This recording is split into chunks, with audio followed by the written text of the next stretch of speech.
एलपीजीच्या कमतरतेमुळे मुंबई, बंगळुरू आणि चेन्नईमधील रेस्टॉरंट्स हे आता संकटात आहेत। गॅसची कमतरता वाढत आहे अशी माहिती इंडिया हॉटेल्स अँड रेस्टॉरंट असोसिएशनचे अध्यक्ष विजय शेट्टींनी दिली आहे। जर परिस्थिती अशीच राहिली तर मुंबईतील सर्व हॉटेल्स पुढील 2 दिवसांमध्ये बंद करावे लागू शकतात अशी भीती व्यक्त केली जाते।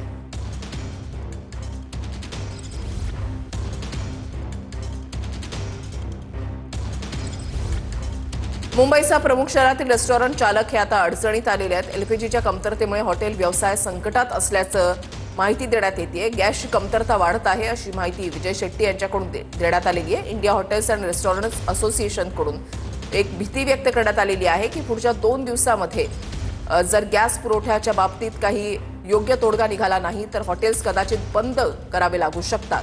गॅसची कमतरता वाढत आहे असं विजय शेट्टी यांचं म्हणणं आहे। मुंबईसह प्रमुख शहरातील रेस्टॉरंट चालक हे आता अडचणीत आले।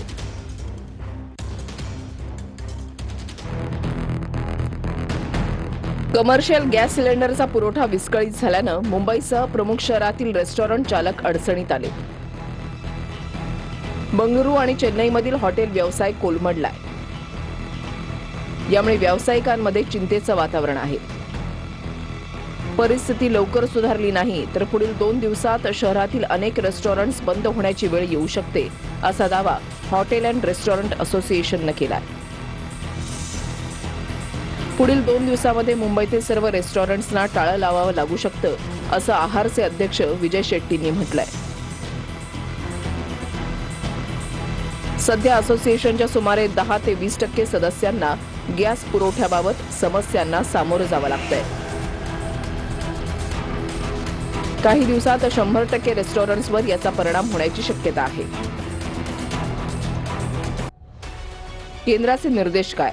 तेल शुद्धीकरण प्रकल्पांना एलपीजीचं उत्पादन वाढवा, पेट्रोलियम आणि नैसर्गिक वायू मंत्रालयाचे हे निर्देश आहेत। घराघरात होणाऱ्या एलपीजी पुरवठ्याला प्राथमिकता देण्याचा निर्णय आहे। साठेबाजी आणि काळाबाजार रोखण्यासाठी 25 दिवसांचा इंटर बुकिंग पिरियड लागू। आयात केलेल्या एलपीजीमधून होणारा बिगर घरगुती पुरवठा सध्या अत्यावश्यक क्षेत्रांना। तेल विपणन कंपन्यांच्या 3 कार्यकारी संचालकांची एक समिती स्थापन। समिती रेस्टॉरंट, हॉटेल आणि इतर उद्योगांच्या प्रतिनिधींच्या तक्रारी आणि मागण्यांचा आढावा घेईल। व्यावसायिक गॅस सिलेंडरच्या दरामध्ये वाढ झाल्यानं सर्वत्र गोंधळाचं वातावरण आहे। मुंबईमध्ये अनेक ठिकाणी सिलेंडरचा पुरवठा थांबलाय। जिथे सिलेंडर मिळतंय त्या ठिकाणी किमती वाढल्यात। 1750 रुपयांना मिळणारा व्यावसायिक एलपीजी सिलेंडर आता 1950 रुपयांना मिळत असल्याची माहिती हॉटेल व्यावसायिकांनी दिली आहे। पुरवठा कमी झाल्यामुळे व्यावसायिक एलपीजी सिलेंडरच्या किमतीही वाढत आहेत। सरकार पर्यायी स्रोतांकडून एलपीजी पुरवठा वाढवण्याचाही प्रयत्न करत आहे। यासाठी अल्जेरिया, ऑस्ट्रेलिया, कॅनडा आणि नॉर्वेसह अनेक देशांमधील संभाव्य पुरवठादारांचा शोध घेतला जात आहे। चेन्नई आणि बंगळुरूमधील हॉटेल असोसिएशनचे प्रतिनिधी उद्या पेट्रोलियम मंत्री हरदीप पुरी यांची भेट घेण्याची शक्यता आहे। या भेटीदरम्यान गॅस पुरवठ्याबाबत ठोस तोडगा निघेल अशी आशा आहे। तर गॅस पुरवठा हा विस्कळीत झालेला आहे आणि त्याच्यामुळे मुंबईतील उपाहारगृह हे आता अडचणीत आलेले आहेत। हॉटेल चालक अडचणीत आलेले आहेत। पुण्यामधली दृश्य आपण पाहताय, नागपूरमधली दृश्य पाहताय। पुण्यामध्ये व्यावसायिकांना एलपीजी गॅस आता मिळत नाहीये आणि नागपूरमध्ये प्रत्येक सिलेंडरच्या मागे अतिरिक्त पैसे जे आहेत ते मोजावे लागतात आणि परिस्थिती अशीच राहिली तर पदार्थांच्या दरवाढीची शक्यता सुद्धा आता वर्तवली जाते। कमर्शियल सिलेंडरचा पुरवठा विस्कळीत झालाय। सिलेंडरचे दर सुद्धा वाढलेले आहेत।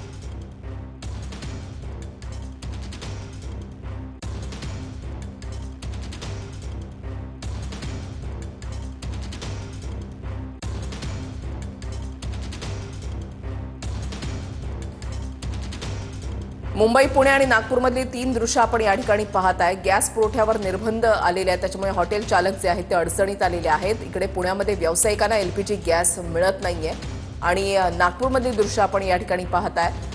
नागपूरमध्ये प्रत्येक सिलेंडरच्या मागे अतिरिक्त पैसे जे आहेत ते मोजावे लागतात आणि त्याच्यामुळे त्या ठिकाणची परिस्थिती अशीच राहिली तर पदार्थांच्या दरवाढीची शक्यता सुद्धा वर्तवली जाते। आज महत्त्वपूर्ण बैठक 11 वाजता होणार आहे। त्या बैठकीमध्ये काय तोडगा निघतो ते पाहणं देखील महत्त्वाचं असेल।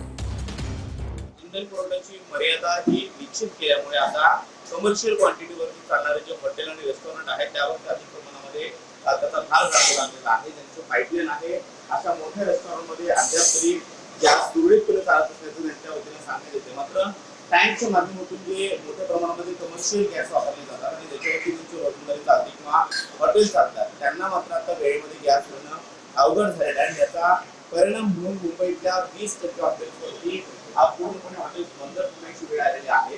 मुंबईतल्या वेगवेगळ्या भागामध्ये जवळपास 20% हॉटेलवरती याचा सर्वाधिक परिणाम जाणवू लागलेला आहे. इराण आणि इस्रायल या दोन देशांमधला युद्धाचा परिणाम जो आहे तो थेट आपल्याला गॅस वितरणावरती पाहायला मिळतो, कारण आखाती देशांमधून येणारा गॅस जो आहे पूर्णपणे बंद झालेला आहे. त्यामुळे व्यावसायिक LPG सिलेंडरच्या वितरकांकडून सांगितलं जाते की गॅस जो आहे तो सध्या मर्यादित आहे आणि त्यामुळे बाजारपेठेमध्ये मोठी अडचण जी आहे ती निर्माण झालेली पाहायला मिळते. व्यावसायिकांना मिळणारे LPG गॅस सिलेंडर जे आहे ते सध्या बाजारामध्ये उपलब्ध नाहीत. त्यामुळं काळ्या बाजूनी हा LPG गॅस सिलेंडर जो आहे तो मात्र व्यावसायिकांना घ्यावा लागतोय आणि याचा थेट परिणाम जो आहे तो हॉटेल व्यवसायावरती येत्या 2 दिवसांमध्ये झालेला आपल्याला पाहायला मिळू शकतो, कारण LPG सिलेंडर जे आहे ते बाजारामध्ये उपलब्ध नाही आहेत. आखाती देशांमधून येणारा पूर्णपणे गॅस बंद झालेला आहे. त्याचाच परिणाम म्हणून आपण पाहतोय की व्यावसायिकांना जो आहे LPG गॅस सिलेंडरचा सामना जो आहे करावा लागतो. Camera person Vicky Chavan, Pradeep Kapse, TV9 Marathi, Pune. Israel Iran युद्धामुळे व्यावसायिक सिलेंडरचा तुटवडा आहे. काही व्यावसायिकांना सिलेंडर मिळत आहेत तर काहींना त्या अडचणीचा सामना करावा लागतोय. मी सध्या आहे नागपुरातील प्रसिद्ध रामजी श्यामजी पोहेवाल्यांकडे. अनेक VVIPs या ठिकाणी नाश्ता करायला येत असतात. या प्रसिद्ध पोहेवाल्यांनाही सध्याच्या परिस्थितीत अडचणींचा सामना करावा लागतो. एरवी जे रेग्युलर व्यावसायिक सिलेंडर त्यांना मिळायचे त्यासाठी अडचणी येत आहेत आणि अतिरिक्त पैसेही मोजावे लागत आहेत. त्यामुळे येत्या काळात इथले दर वाढवण्यावरही विचार केला जाऊ शकतो असं त्यांच्याकडनं सांगितलं जात आहे. इथले संचालक आपल्यासोबत आहे. सर, काय परिस्थिती आहे? सध्या सिलेंडरचा तुटवडा आहे, तुम्हाला काय अनुभव येतोय? देखिए, पहले जैसा मिलता था अभी में थोड़ा 19-20 का फ़र्क है. सिलेंडर तो मिल रहा है पर उसमें 150 रुपये ज़्यादा देना पड़ता है. पड़ सकते हैं अगर ऐसी परिस्थिति रही तो लॉन्ग टर्म? अगर ऐसा परिस्थिति रहा या इससे ज़्यादा गंभीर हो गया तो उस पर विचार किया जाएगा कैसा होना चाहिए.